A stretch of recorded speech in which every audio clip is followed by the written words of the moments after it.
Hey everyone in the Reclaiming You Lounge. I know I always jump in at really odd times, but I was thinking about a subject and I was thinking about various elements of it. And I thought I really want to discuss this with you guys. I even made a few notes because it's been something that's been on my mind, something that I've seen embodied and displayed in other people that are being successful. So I really wanted to talk a little bit about it. So if you jump on live while I'm here talking, say hey. If you catch the replay, do the hashtag replay. I always love to see who is joining me for the after party. So let's look at success, right? So what I was thinking about is a few different ingredients, but I feel like success is the value from consistency and commitment, plus the proof, plus this core underlying belief. So let's get started. So we're going to look at, how much value are you attaching to things, which I really feel will determine your commitment, your consistency, your expansion, and your ultimate success. And I'm sure you agree with me on that. Nilva, hey, how are you? We're going to look at, how much success you are seeing, feeling, experiencing, and the fact that that's going to reinforce that commitment and consistency. Like, proof is the key. We know that. But how do we cultivate more of that when the 3D hasn't caught up yet, if that makes sense? And of course, there's also a couple of key underlying beliefs that really need to be there in place to really ensure that we do have success in this particular area or areas. So I was thinking about commitment, right? Because, that is important. And it's funny, with Gene Keys, because you guys know I'm studying Gene Keys and human design. One of my, I'm going to say like genius zone spheres is to do with commitment. So, when I'm kind of in the higher expression, the higher frequency of this particular gene key, it is commitment. When I'm in the shadow side of it, it is half-hearted. And I've spoken about this in other trainings and other posts, and it's something that I've, tended to fall back into at various times. So commitment is 100%, part of the success equation. But the thing is, you can be committed to someone. You can be committed to growing a business. You can be committed to paying off a car, committed to a friendship, committed to a healthy lifestyle. You can be committed to being a law-abiding citizen. But as we know, there's a wide range of the level of commitment. But, a commitment does imply and has an expectation that you're going to spend at least some time and energy there. You're going to have some level of investment. You're going to have some level of benefit. But, of course, that level is going to differ according to how much value or value that you get from it. So, you might be committed to a job. You might not love it, but you value the money you get from it. The proof is, I consistently get this money for showing up and being consistent, and hence you stay committed to the job and you're consistent in showing up every day. If you are in a committed relationship, let's just say with a partner, but you're not really spending much time together, and you're not really putting much energy into it, it's likely not going to be a great relationship. It's likely not going to be fulfilling for either of you, and it's probably likely not to last.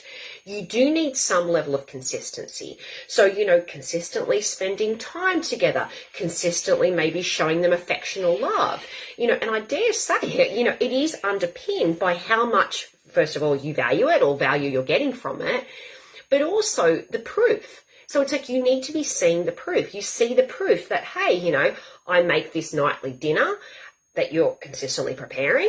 It's valued by your partner. And in turn, maybe you feel the gratitude, and that reinforces the proof that it's working. It reinforces the desire to stay consistent and committed. Like, being committed in itself, it's not enough. We know that. It, course, goes a long way, though, in being part of that success equation. We can't refute that. But, you really need to see, feel, and experience proof of the success of that commitment for you to stay committed and consistent. Do you agree with that? If all that time and effort you're putting into it, if it shows proof that it's working, you're valuing or you're seeing the value in it, as I said, you're going to stay committed. That's the way it works. And it's interesting, I was thinking about consistency, and it's like consistency, well, what is that? What does that look like? And I think with consistency, it's like there's some sort of regularity with it. Like there's some sort of reliability with it. It's kind of like a set of actions that, you're doing repeatedly. But, as we know, people can be inconsistent consistently, consistently inconsistent, another way of phrasing it. But consistently, interestingly, consistency, it is perceived as a really valuable trait. And I know it was one of those things that I often pride myself on that. I'll say, yeah, I'm pretty consistent, when it comes to my moods, my temperament, my work ethic, my personality. And it's interesting, there's this book, and I remember ages ago seeing this, and it was something along the lines of the psychology of persuasion. And I remember they were saying that consistency, it's a really positive trait that society sort of really does value. And it's kind of like they thought of inconsistency as really undesirable. So, it's like they're inconsistent, they're indecisive, they're incongruent, they're confused. Whereas on the flip side, it was like, if someone is really consistent, it's tended to be associated with this higher, stronger personal and intellectual kind of strength, with more congruence, with more integrity and honesty. Like, do you guys agree with that? And the thing is, it's like, once again, when I've been sort of thinking about it, going down this rabbit hole, it's like, well, what has more weight? Is it the commitment? Is it the consistency? And it's almost like, I feel like both of them are key ingredients. It's like the commitment, it's kind of that mental decision, and it's like an overriding, driver or direction, where consistency is kind of those actions that you're taking towards it. It's almost like the embodiment of it. So hopefully this is all kind of making sense. I can see someone's just jumped on. Say hey if you're there. And we're just talking here about success and looking at some of the key ingredients. We're looking at, consistency, we're looking at commitment, we're kind of diving into all of that, and we're looking at the importance of proof as well. So we're just saying, it's like when it comes to, say, what makes someone successful in any area. So yeah, definitely, as I said, the commitment and the consistency keeps coming up. Beneath that, I think it's the value that it holds. So, as I said, not just the value of this, but also the strength of the value against the fears and the doubts and the worries and the insecurities as they arise. And, I think, as we said once again earlier, it's like if you see and you feel and you experience and you perceive the proof that it's working, it's like that is a massive, massive part of it. And, it's easy to get caught up in looking in the industry that you're in and saying, oh my gosh, look at all them, they're doing really well. And what is it that's making them successful? Yep, the commitment, the consistency. Yeah, they're also embodying confidence. They're embodying that conviction. They're conveying that conviction. But the thing is as well, any of them will tell you that they haven't been successful the whole way through. There's times where the sales calls are a no, or there's times where, they launch something and no one signs, or they'll get limited results with, a coaching program or something like that. So what is it that's keeping them showing up consistently and being firmly committed? And, as I said, I really feel like it is in that proof. Seeing the sign up, feeling the sense of achievement, hearing the praise, seeing the money in the bank, that's all going to reinforce that commitment and consistency. And it's interesting because, you guys know, in all transparency, there's times where, I'm a lot more consistent. I will be showing up more. I'm doing trainings. I'm doing guided meditations. I'm doing mini psychic healings. I've got programs. I've got offers. And there's times where I'm not consistent. And I was thinking about that and I thought, well, I'm still really committed. I still really value the work that I do. So what is it? Why am I not being consistent when it really matters to me, when I really value it? And I pose that question to you guys. Why are you maybe not consistent in an area of your life? Maybe it's your business, maybe it's your health. Why is that the case? And I dare say it's on some level, it's because maybe you're not seeing and experiencing and perceiving the level of your commitment and consistency in actions being at least equally matched by a visible kind of result, a result that you value. So let's kind of chunk it down a little bit more. As I said, I've been really going down the rabbit hole with this whole consistency, commitment, proof, success kind of equation or formula, if you will. So, let's chunk it down. I think you're more committed and consistent the more of the following criterion is met. So the first one is, how valuable you feel it is for you. The second one is how valuable you think it is. The third one is how valuable you believe it is. And the fourth one is how valuable you can see it is, like the proof that we were talking about. So, for instance, with meditation, I'm really consistent with it. I feel it's valuable for me, because it calms my body and my mind, and hence I do it daily. I think it's valuable for me because, I can feel the effects. I've read research on the benefits. I've heard from others that have had success with it. So once again, as I said, I'm consistent, I'm committed to it.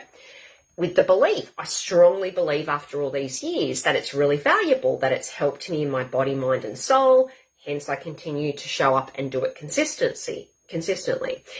And then the last one is, of course, I can see the effects it's had on me in my life. I can see the effects it's had on others, and that reinforces my commitment and my consistency to it.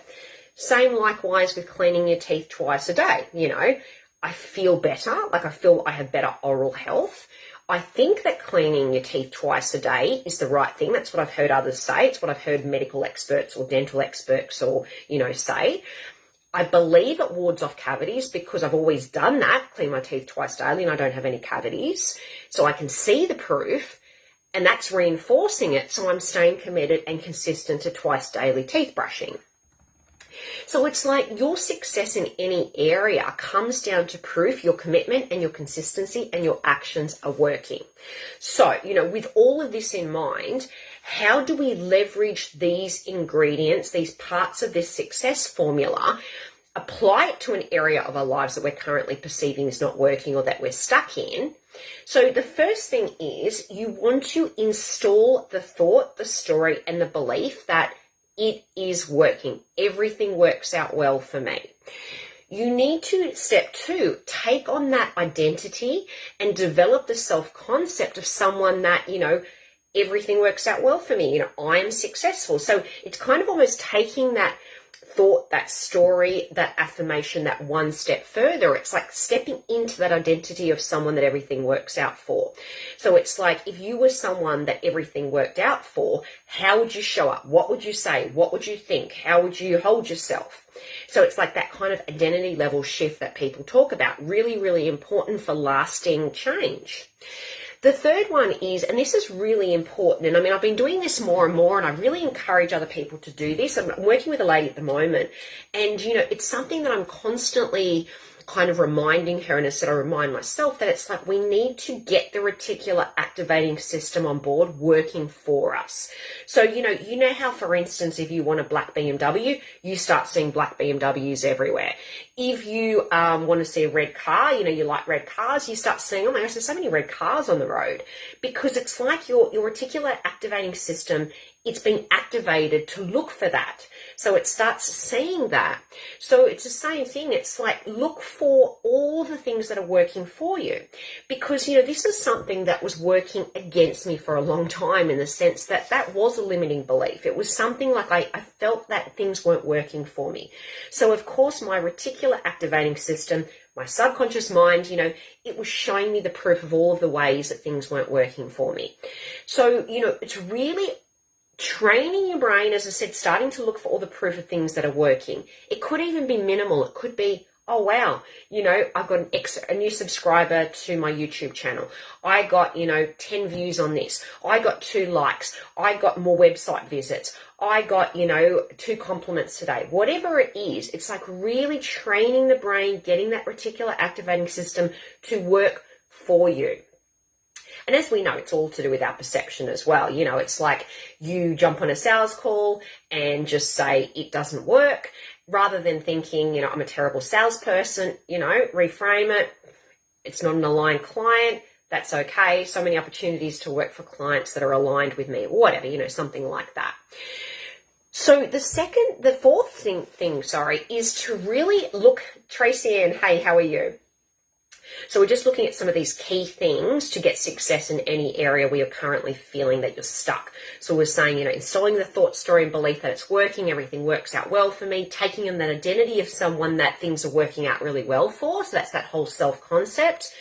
taking on that identity. If everything worked out well for me, how would I be feeling? What would I be saying? What would I be thinking? How would I be showing up? How would I be holding myself? We're training the brain. We're training the reticular activating system in the brain to start looking for all of the little things that are working out well for us. Well, I had a good night's sleep. Well, I had one more YouTube subscriber. Well, this happened. So it could be small. It could be big. It could be historical. It could be recent. But, it's showing your brain, okay, things actually do work out well for me. Because quite often we're used to looking for all the things and all the ways that things aren't working out for us, or that we're not succeeding, or that we're failing. The fourth thing is looking for the proof around us of others that it is working for. It could be anything. So just say, for instance, and I often do this, it's like, I'll look at someone who has implemented something in this industry and, it's working for them. So it is showing me, that is possible. That is proof that it is possible. That person's doing it, and I can see all these other people that are doing it. And, it's like visualize it working, see every step of it, see your success. And I was thinking about a really good example of this, and I know they often speak about this. That Roger Bannister 4-minute mile, you've probably heard of that story. But it was in 1954, this medical student, this Roger Bannister, he did what was considered impossible at the time. So for something like 70 years, runners around the globe have been trying to crack this 4-minute mile, but unsuccessfully, to no avail. This Roger came along. The difference was he believed it was possible. He believed he could do it. He believed he was successful. So for him, he wasn't training like a maniac. He might have, put in an hour a day or something, so probably more than most. But for him, it was also the mindset. And that's what they said. He used to close his eyes, and I think he passed away in 2018. He was born, I think it was 1929. So he did this when he was about, say, 26, something like that. But he didn't pursue it. He didn't become an athlete. I think he sort of actually just became a neurologist, well regarded in his field.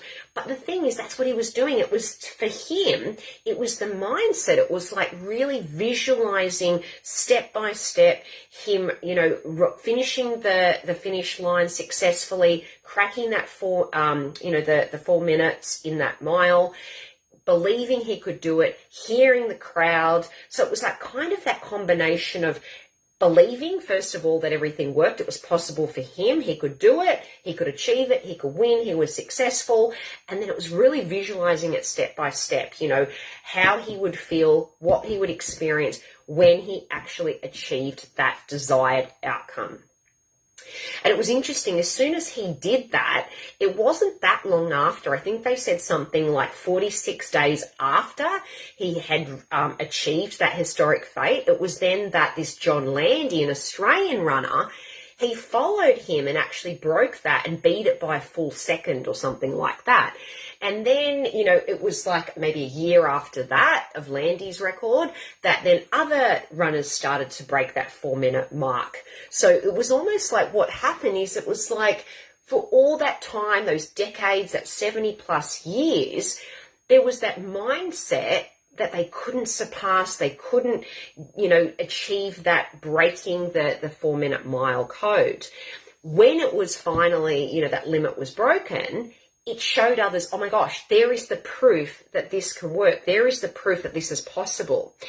So is this all kind of making sense? Hopefully this is landing for you in various ways. But as I said, that's what really is important. It's, first of all, the value that you're attaching to it.